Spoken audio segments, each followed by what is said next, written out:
Finalmente, hablemos del rodaje naturalista por excelencia, Barry Lyndon, de Stanley Kubrick, película estrenada en 1975. A comienzos de los años 70, Kubrick decidió adaptar The Luck of Barry Lyndon, una novela ambientada en el siglo XVIII.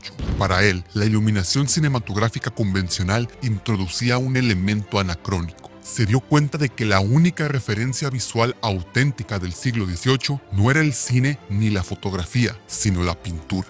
Retratos, escenas domésticas y paisajes de pintores como Thomas Gainsborough, Antoine Watteau y Joshua Reynolds.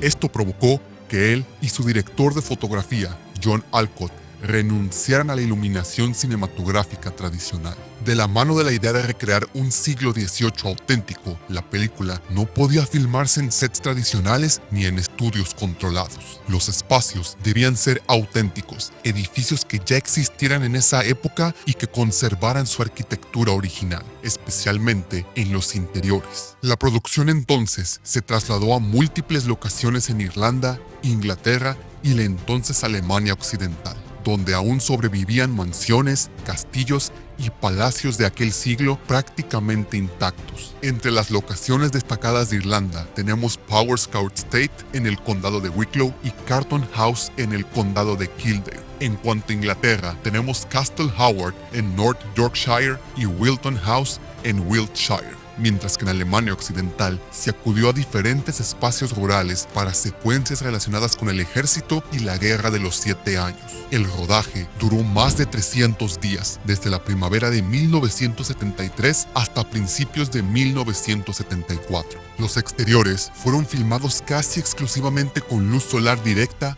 o difusa, con un uso intensivo de cielos nublados y condiciones suaves. Sin embargo, los cambios en el clima provocaban muchísimas dificultades, limitando incluso algunas decisiones estéticas de Kubrick. Para compensar los cambios de luz que podían presentarse en medio de las tomas, usaron una cámara Arriflex 35BL, la cual tenía un mecanismo por fuera que le permitía cambiar la apertura del lente en medio de una toma. Es decir, ajustar ligeramente la cantidad de luz que se dejaba entrar a la cámara aún mientras ésta continuara rodando. En cuanto al rodaje en interiores diurnos, Kubrick buscó filmar dentro de esos espacios reales y sobre todo con las ventanas propias de aquel periodo, siendo estas la principal fuente de iluminación con una exposición ajustada para aceptar sombras profundas y contraste natural. En algunas ocasiones usaron unas luces conocidas como mini brutes colocadas por fuera de las ventanas. A estas se les colocaba papel de calco o algún material similar para que la luz entrara por las ventanas de una forma que imitara la luz real del sol. De esta forma, tendrían una iluminación pareja durante todo el día de filmación y, a diferencia de los exteriores, no tendrían que preocuparse por los cambios abruptos. Además, esto les permitía controlar la intensidad para tener una exposición adecuada. De hecho, hay una escena en la que un fragmento de estas luces alcanza a verse detrás de una ventana. Alcott llegó también a colocar geles de color sobre las luces para manipular la temperatura de estas en algunas escenas. Si bien la referencia principal para la fotografía fueron las pinturas del siglo XVIII, algunos de los efectos lumínicos de estas pinturas resultaron verse algo planos a la hora de querer replicarlo en cámara, por lo cual optaron por iluminar principalmente desde un costado, creando contrastes de luz y sombra muy marcados.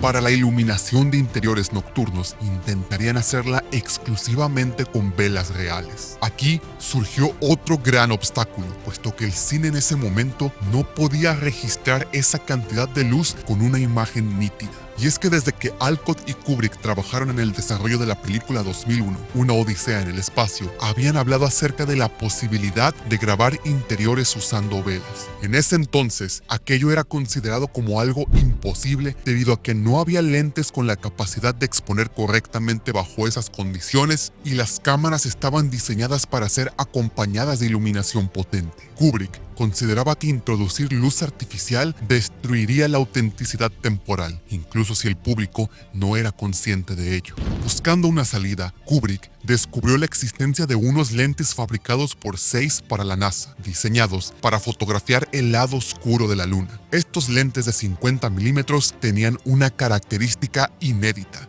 una apertura máxima de f0.7. Dentro de cada lente hay una pieza llamada diafragma, que funciona de manera muy parecida a la pupila del ojo humano. En la oscuridad se abre para dejar pasar más luz y cuando hay mucha iluminación se cierra para proteger la imagen. En fotografía y cine, el grado de apertura del diafragma se mide con un número que va seguido de una F y una diagonal, al que simplemente se le llama F. Lo curioso es que mientras más pequeño es ese número, más abierto está el diafragma y más luz entra a la cámara. Y mientras más grande, más cerrado está y menos luz deja pasar. Las aperturas máximas más comunes entre los lentes comerciales suelen ir desde un f4 hasta un f2.8 y en lentes de gama más alta pueden ir hasta el f2 o f1.4. Estos ya son considerados lentes bastante luminosos. En el mundo existían solo 10 unidades de aquellos lentes y Kubrick logró conseguir 3. Sin embargo, estos lentes no eran compatibles con cámaras de cine, así que tuvieron que enviarlos a Ed DiGiulio, fundador de Cinema Products Corporation. Él se encargó de modificarlos para que pudieran montarse en cámaras Mitchell BNC. Estos lentes de 50 milímetros funcionaban adecuadamente para tomas medias o cerradas, pero tenían el problema de que no cubrían un ángulo de visión lo suficientemente amplio para las tomas más abiertas. Así que tuvieron también que hacer intervención sobre ellos para ampliar su ángulo de visión y lograr obtener uno de aproximadamente 36.5 milímetros. Todo esto les permitía que la cámara registrara con buena calidad escenas iluminadas únicamente por velas reales. Porque también hay que aclarar que entre más abierto esté el diafragma, más reducida es la zona que puede quedar enfocada. A esto se le conoce como profundidad de campo. Entre más grande la zona enfocada, mayor profundidad de campo y viceversa. Al trabajar con f0.7, un pequeño movimiento del actor, un ligero cambio de distancia o el más mínimo error de enfoque podían arruinar la toma. Con la profundidad de campo reducida a centímetros, el enfoque se volvió una tarea casi quirúrgica. Los movimientos de cámara debían ser mínimos y los actores moverse con precisión extrema para no salirse de foco. Para lidiar con esto, tuvieron que hacer varias pruebas y medir con mucha precisión la distancia focal. Para terminar de obtener el nivel de luz adecuado, fue necesario usar candelabros con múltiples velas que podían llegar a tener hasta 70 cada uno. Además de que cada vela tenía 2 o 3 mechas. En algunas escenas, incluso se tuvo que montar reflectores de metal en el techo para ayudar a dispersar la luz por la habitación. Un recurso que también se utilizó mucho en Barry Lyndon es uno que muchos cineastas rechazan y hasta aborrecen, y ese es el uso del zoom. En la película hay principalmente varios zoom outs muy lentos. A algunos podría parecerles extraño que con tanta apuesta por el naturalismo se decidiera utilizar este recurso. Ed DiGiulio creó un sistema de control de zoom motorizado por medio de una palanca. Esto permitía realizar los zooms de manera lenta, suave y controlada. La intención era retratar a los personajes como insignificantes y sus conflictos como triviales ante todo el entorno a su alrededor. La forma final de Barry Lyndon es hasta cierto punto el resultado directo de sus restricciones, logrando el objetivo planteado desde el inicio, una sensación pictórica natural. La cinta fue vista en su momento como una excentricidad técnica. Muchos consideraron el método como impráctico e irrepetible. John Alcott obtendría un Oscar por mejor fotografía en 1976, mientras que Kubrick tuvo que conformarse con una nominación a mejor director.